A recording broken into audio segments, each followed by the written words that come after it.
Hello, kindred spirits, and welcome to everyone who's new here. I'm Serenity, and welcome to my channel, Serenity, Peace, and Comfort. And today, I'd like to share with you my love of nostalgia. And I'd love to inspire you to embrace nostalgia in your own life.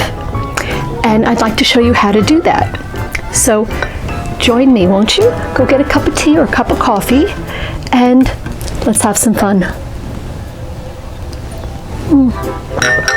We're drinking green tea today. Speaking of nostalgia, this is one of my most beautiful and oldest pieces that I own. This is from 1840. It's a beautiful, beautiful English teapot, and it's just a favorite of mine. Now, all about embracing nostalgia. Where do you start? It's so easy, doesn't really cost you any money, but it adds so much to your life. For example, for me, I love playing records. And some of the records I have are so old, you'll never find them on a DVD. You're not going to find them, DVD, a CD. You're never going to go online and find it on YouTube.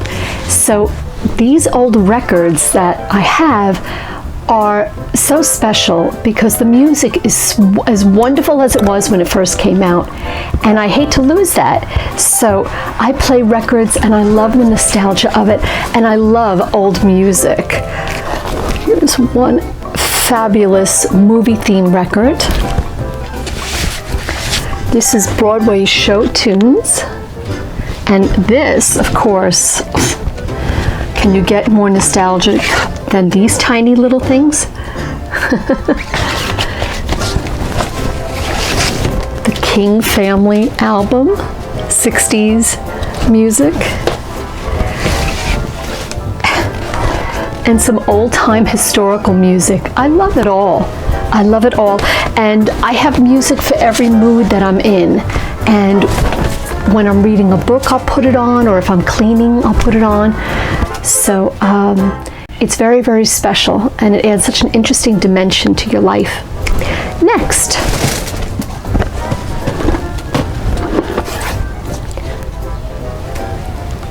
wear a brooch. I don't know if you can see these. Let me move them for you.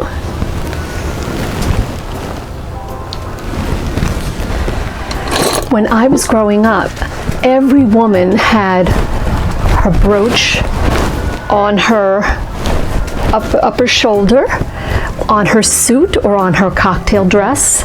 And some of these that I have, I've gotten these from antique stores and thrift stores, but they're so 50s and 60s. They just are so fabulous. I absolutely love them, and they were so well made, considering they're not real gold. It's just costume jewelry, but very well made, and look as new as they did back in the day. I've got my brooch on. Something else for nostalgia fun you can do is create a Memento Box. Like right here. You know, you have all these trinkets and mementos sitting in a drawer somewhere, sitting in a box somewhere. And quite honestly, it's just junk. If that's what it's doing, you're not seeing it, you're not appreciating it, why not take it out and make a presentation of it? All the interesting, fun little things that you've saved over the years, and then hang it up where you can see it and remember all those good times and all the wonderful memories. I mean, this one I have a letter written to me from my old pal. I think it was in 7th or 8th grade. It's amazing that I saved some of this stuff, but I'm so glad I did. I have tickets from concerts I've gone to that were great, a key from the house I grew up in that I miss, money from my trip to Israel, just all kinds of things. The watch my dad gave me, my first watch, it was a Cinderella watch. And so it's so much nicer and so much more meaningful to get it out and to put it and display it where I can see it and appreciate it and remember all those wonderful memories. Another fun thing I love to do is to just treat myself every once in a while and buy myself a vintage magazine. You'd be amazed at how much fun it is to just buy one of these and sit. I mean, it takes more than one sitting to go through it and to read everything, but the pictures are glorious and the fashions are so much fun. The advertisements are a hoot, and I'll tell you, you really learn history just looking at a vintage magazine, and it really doesn't cost that much to treat yourself. And as a matter of fact, for Christmas or birthdays, I will purchase a vintage magazine for friends and family, and it's always been a hit. They always love it. They think it's such a creative thing to do. So that would be something to try. Another thing is take out an old yearbook. Now, I'm not too thrilled about looking at my own school yearbook. It just doesn't interest me to look at myself back then.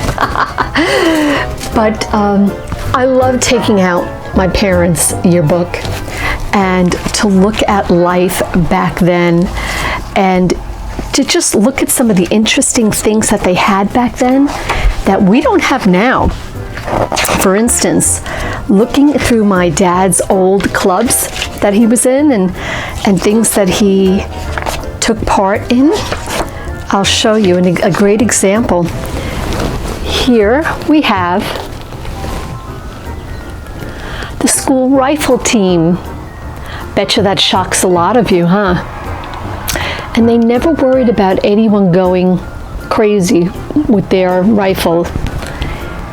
It was a wonderful thing to do to teach young men how to be responsible with a firearm.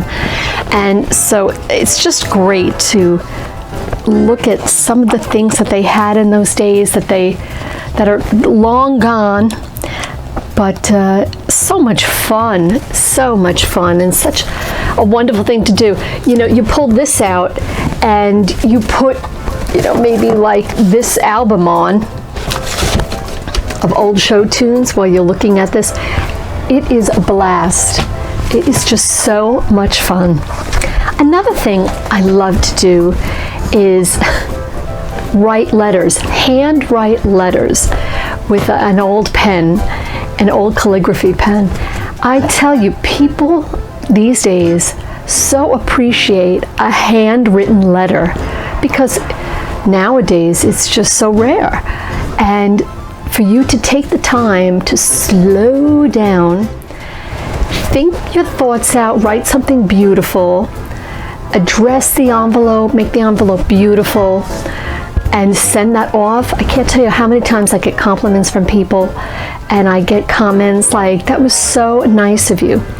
I do the same thing at Christmas time. I think it's so much more meaningful to pick out a beautiful Christmas card, decorate it, hand sign it, send it, rather than, you know, a quick text message, Merry Christmas. I mean, okay, that took a lot of effort. Not. So these are just a few wonderful ways to embrace nostalgia. And how about this for fun? I'm going to show you how to make a wonderful 1950s dessert. I saw this online and I had to try it because it was so easy and it is delicious. It's 100% winner, and taste tested it with friends and they gave it the thumbs up. So I don't know the specific name of it. It's like a fruit creamed dessert, but try it. It's so much fun and it's so delicious. Well, thank you for stopping by. So nice of you to join the Serenity, Peace, and Comfort world. You know, I'd love it if you check me out on Instagram and subscribe, hit the like button, and join me. Share this channel with friends and family. That's how we keep this channel going. It's that simple, and it's really very meaningful when you do so. And I'd love it if you would comment down below. I always answer any comment I get, and you're welcome to leave any prayer requests, because I'd like you to know I take them seriously and I really do lift them up in prayer. That's it for now, but until I see you next time, remember Philippians 4:8, our motto. What is it? Look it up. Until I see you next time.